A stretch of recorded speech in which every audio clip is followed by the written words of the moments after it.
Salut à tous. Alors je voulais faire une petite vidéo que j'avais absolument pas prévue, mais c'est vrai que j'ai suivi un petit peu l'actu depuis le début de l'après-midi. J'étais pas vraiment au courant, mais j'ai appris ça vers après mon live sur les coups de 14 heures, l'agression de Bernard Tapie, en fait. C'est un personnage haut en couleur, avec ses côtés obscurs, mais un sacré bonhomme. Complètement différent de ce qu'a été Pape Diouf pour l'OM. Mais Bernard Tapie, il est resté 6 ou 7 ans à Marseille et il a marqué l'histoire du club, de la ville. Alors, hein, toutes les histoires qui se passent pas, de bien, de mauvais, bon, voilà. Bref, l'agression qu'il a eue, alors que le mec il a 77 ans, depuis 2 ans, il se bat contre un cancer. Donc c'est mec, même si c'est quelqu'un de fort, qui a été fort toute sa vie, euh, c'est un truc de merde d'avoir fait ça. Des gens ont trouvé que l'attaque de la famille de Di Maria, il y a quelques semaines, ainsi que le, les parents de Marquinhos, c'était dégueulasse, parce que ça pouvait être relativement violent. Tu t'attaques à un homme qui est affaibli, qui a 77 ans, il rentre à 3 ou 4, il lui fout quelques taloches dans la gueule, il le menace, il l'attache donc, il menace et il agresse sa femme. C'est normal que la famille ait la haine, la colère. De toute façon, Tapi, son tort, c'est d'avoir réussi. Ça fait énormément de jaloux. Et son tort, comme pour Coluche, il s'est lancé en politique. Et en politique, comme par hasard, dès qu'il a décidé de se lancer en politique, dans les 1 an et demi qu'on suivit, il s'est retrouvé dans le merdier des affaires. Et à partir de là, ça a été sa chute. Après, moi, ce personnage m'a toujours impressionné. C'est un sacré bonhomme. Je dis qu'on l'aime ou qu'on l'aime pas, il laisse pas indifférent. Et moi, c'est pas un personnage que je déteste. C'est pas un personnage que j'ai adoré, mais il m'a toujours marqué, impressionné. Mais jamais détesté. Je n'ai jamais détesté ce bonhomme. Il m'a impressionné.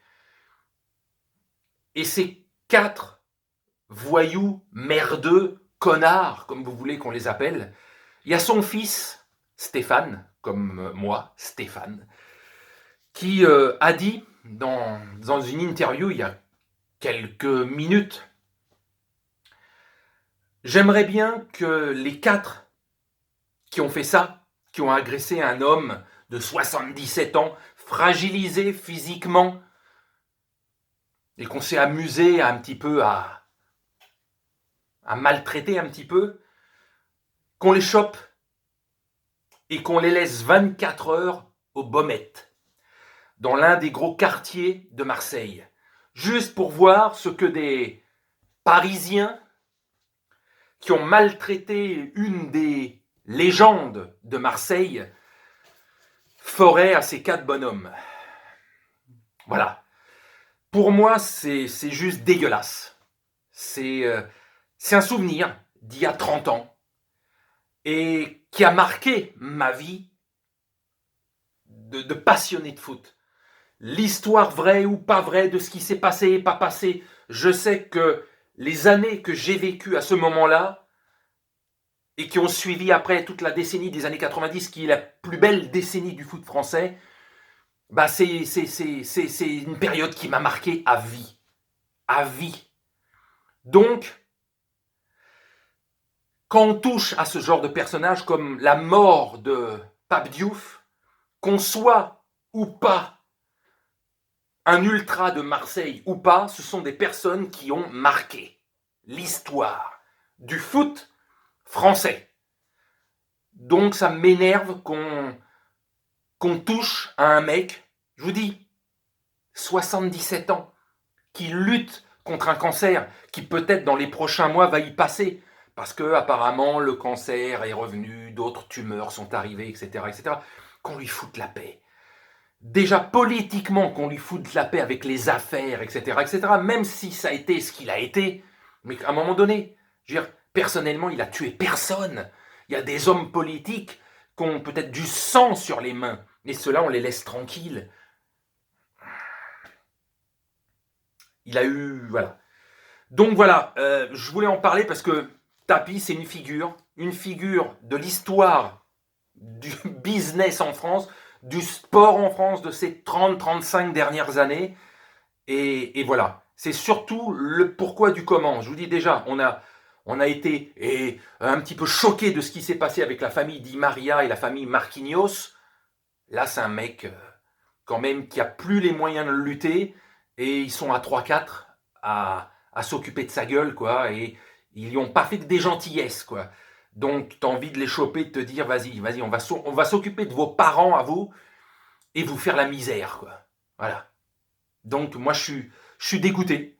C'est des personnages qui m'ont marqué et là où ils en sont aujourd'hui de leur vie, c'est pas des trucs à faire, quoi.